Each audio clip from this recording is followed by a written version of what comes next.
Hey everyone, my name's Alana and I am a songwriter and music composer. Today I'm going to be talking about my song True Colors, which was probably the turning point in my music career and also helped thousands of people feel less alone. It jump-started hundreds of healing journeys, including my own, and it's just truly a special song. Before I get into the song itself, there's a lot of backstory to this song, so I'm going to dive into that first. So, I grew up in church as a very devout Christian. I was very involved in church. I was there multiple times a week, and I was involved in the worship team pretty heavily. After high school, I ended up attending a ministry school for worship team members, and then I went on to join the staff at that church as a music director. That church was a very high-control group. After a few years there, the short version of the story is I finally started to admit to myself that I was attracted to women, and that went against their entire plan that they had for my life.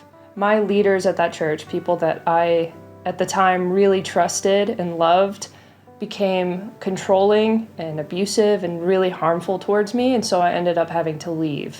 It was a really difficult decision, and I felt really lost over the next couple years. I was constantly going in and out of different stages of grief, often settling in the depression stage for months at a time as I wrestled with my faith and with different experiences that I had that were truly traumatic. And because music was such a central part of my faith experience and my religious experience, I kind of just had to give up music altogether for those couple years because it was just too painful. I felt like a huge part of who I was, music, had just been taken advantage of for years and then stolen from me. So a few years after that, in February 2023, I was finding myself depressed again. And I didn't know what to do about it because when I was a part of the church, the most effective way I had for dealing with my depression or anxiety when it popped up was sitting at the piano and singing my favorite hymns or worship songs. But I couldn't do that anymore because I had since left all that theology behind, and it was too much cognitive dissonance to sing those old words again. I actually remember sitting at my keyboard in February trying to sing one of my old favorite hymns, Come Thou Fount of Every Blessing, just to see if it would work anyway, and it just left me angry and crying. I really missed the comfort of that song, and I had nothing to replace it with at the time. I remember in the church that I went to growing up, we sang the version by Gateway Worship, and I think they had their own verses that weren't in the original hymn.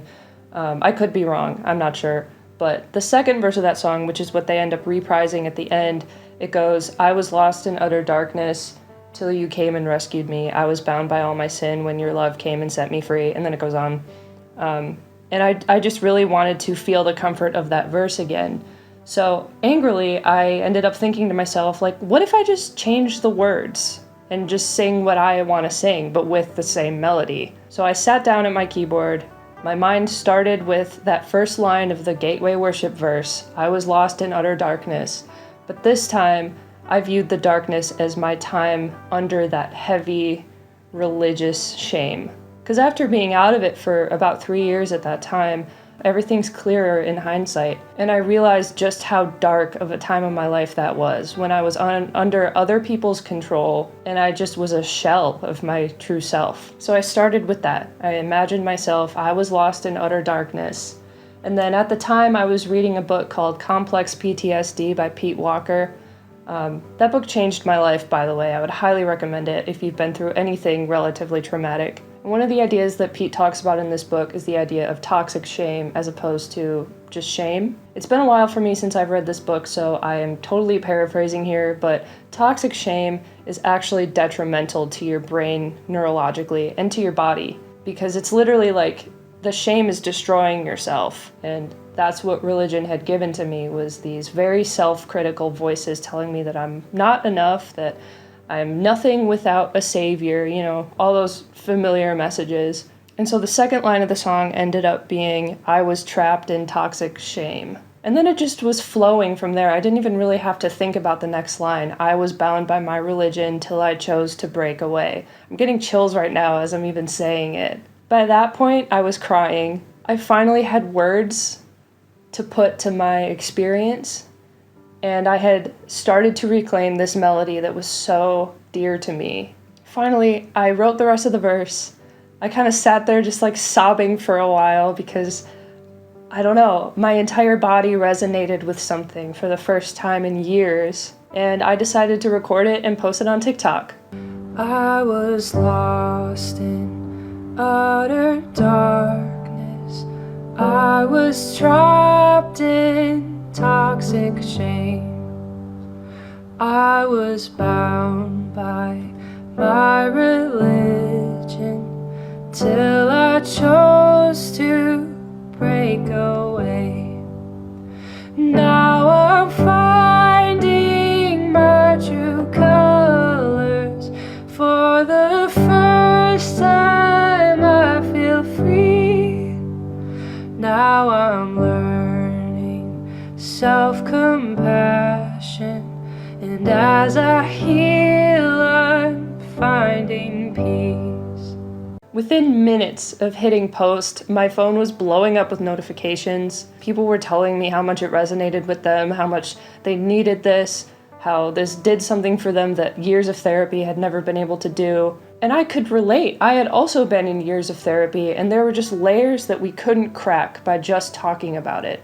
There was something about reclaiming this part of my religious life with music that went so much deeper than talk therapy ever could. One of the people who reached out to me was my now friend, Ashley White, and she showed me that her progressive church had sang that verse that I wrote in their church that previous Sunday.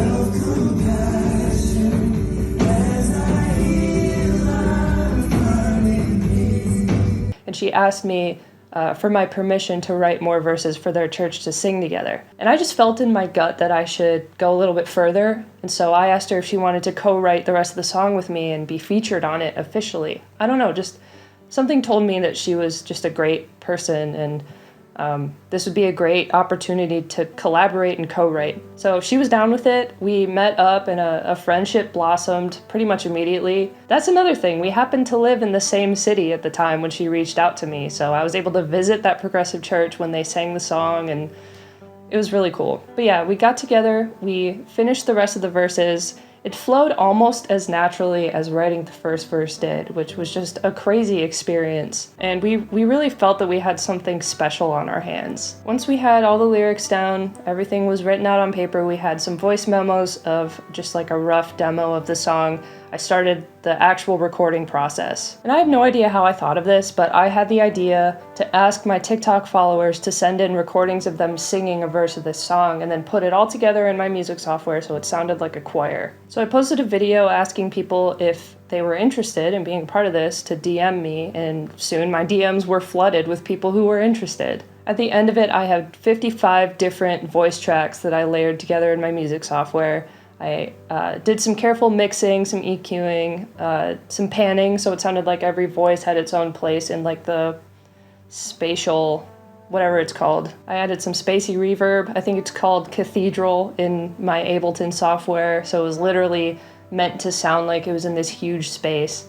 And it literally sounded like a choir. I remember the first time I listened to it, I was blown away, and you know, I was brought to tears all over again. I am so grateful to every voice, every person who contributed to this song. If you've been following me for a while, you know that I've already released an EP of other rewritten hymns, and I've gone on to include a similar choir model for a lot of my other songs on that EP. But that original song, there's just something about it.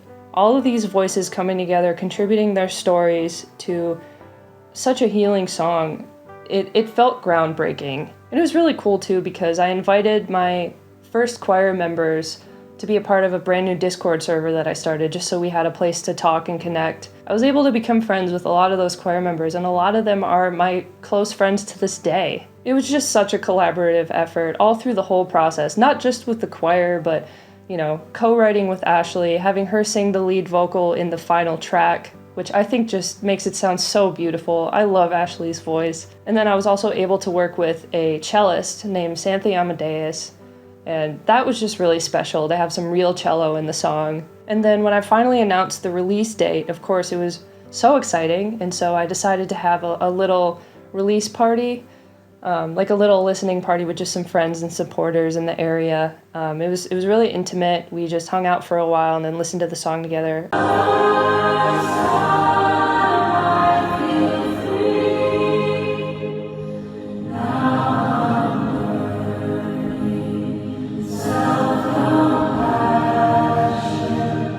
One of the choir members who lived like 8 hours away actually made the drive to come attend that party.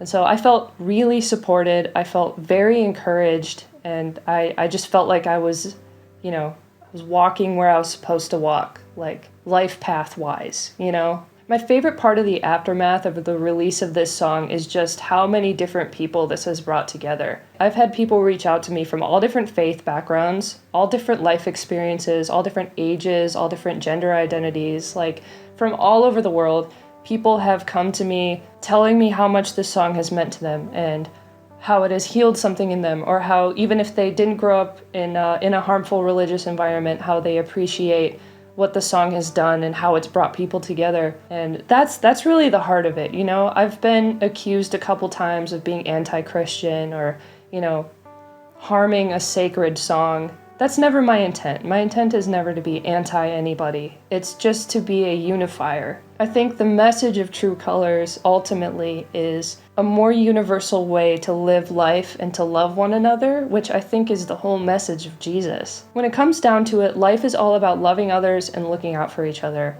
And this song, in the process of making it and connecting with people and the experience of releasing it, has really just made that clear to me. So yeah, that's the story. I'm just so grateful for it. I mean, to this day, I listen to it pretty often, and I usually find myself tearing up a little at the end. The song is available on all streaming platforms and music services, and I'll have the lyric video linked at the bottom of this video. It also appears on my latest EP, Hymns Reclaimed, which is a collection of 5 different rewritten hymns just like True Colors, and that's also available wherever you get your music. And actually, on Bandcamp and on YouTube, there's a bonus track on that EP, so if you buy the whole album on Bandcamp, you'll get a bonus rewritten hymn in there that's really fun. Thank you for all of your support and for sticking with me thus far. I know a lot of you guys actually found me on the internet because of True Colors, so it means a lot to me that you've stuck around. If you enjoy this song and any of my other work, please remember to subscribe, like this video, share with your friends, and consider supporting me on Patreon. All of those relevant links can be found below. I really love you guys so much, and I will see you soon. Now my eyes are wide in wonder, mind set free now to decide. I might not have all the